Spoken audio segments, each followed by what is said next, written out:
Hi, welcome to this organic chemistry quick video. This is Aromatics Part 2, Aromatic Electrophilic Substitutions. As I said in the previous video, we've really got three flavors, and this is going to be our electrophilic substitutions. Benzene, hopefully you think of a really super stable molecule because it has tons of resonance, so it doesn't usually react with a lot, but as with most things, there's usually an exception. When the exception is an electrophile replacing an aromatic hydrogen, we call it aromatic electrophilic substitution. Mechanisms for all of our EAS reactions are fairly similar, and I'm going to show you a video of that here at the end. We'll talk through it here for just a second. Electrophiles are positive because they love electrons. They are attracted to the pi electrons of the benzene ring. Then you go through this resonance in the middle called the sigma complex. And then finally a base comes in, deprotonates where your electrophile added, which reforms the resonance in the benzene ring, or aromaticity. You have memory book entry 58, which I did update here recently to give you a little bit more information. The pink star shows you that aluminum can be replaced with iron if you're dealing with bromine, and then that orange star is showing you that you need to have your R group either as an sp3 carbon, or it can also be an alkyl halide, which acid halide, sorry about that, an acid halide, which I will show you here in a little bit. Also, I went ahead and added in information about activators and deactivators being electron donating and withdrawing groups, respectively. It's some language that we've kind of used a little bit, but we've mostly been talking about them as donating and withdrawing groups. Activators are going to make the reaction happen faster. Deactivators will usually cause the reaction to slow down, or in some cases, it won't even happen at all.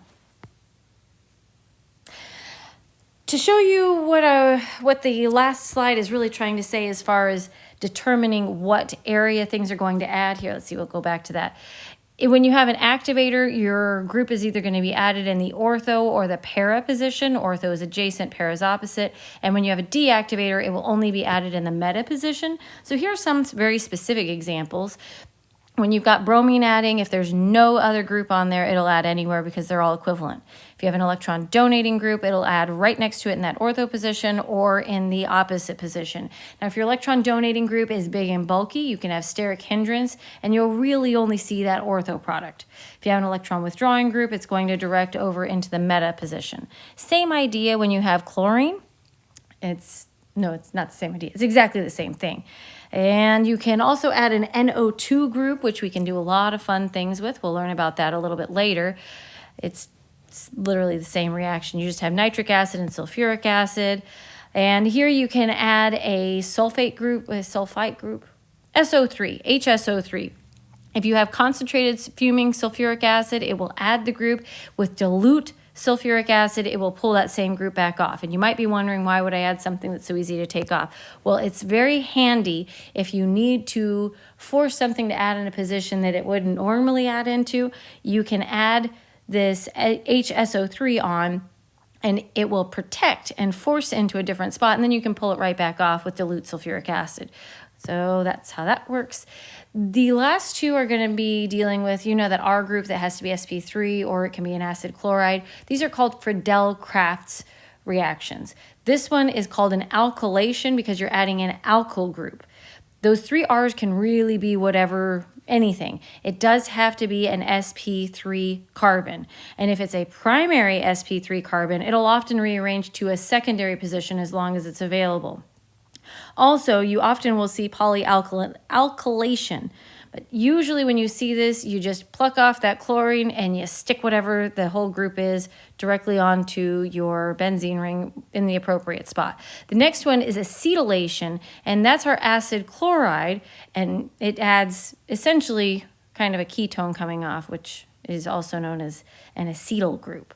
But let's go ahead and look at the videos over here. And I, of course, started off on the wrong one. This is going to show you the generic one. Positive electrophiles attracted to the pi electrons. Here's our sigma complex working around. Base comes in, plucks off the hydrogen, and we reform our benzene ring. Okay, that's the generic reaction. I do not show the sigma complex resonance going through on the other ones because it's a pain in the buttocks to draw. The other one that I wanted to show you is the Friedel Crafts, and I did the alkylation, but the acetylation is very similar. Before I hit play, I'm going to explain a little bit about what's going on. I've got my benzene ring, and then I have my AlCl3 over on the right with my alkyl halide.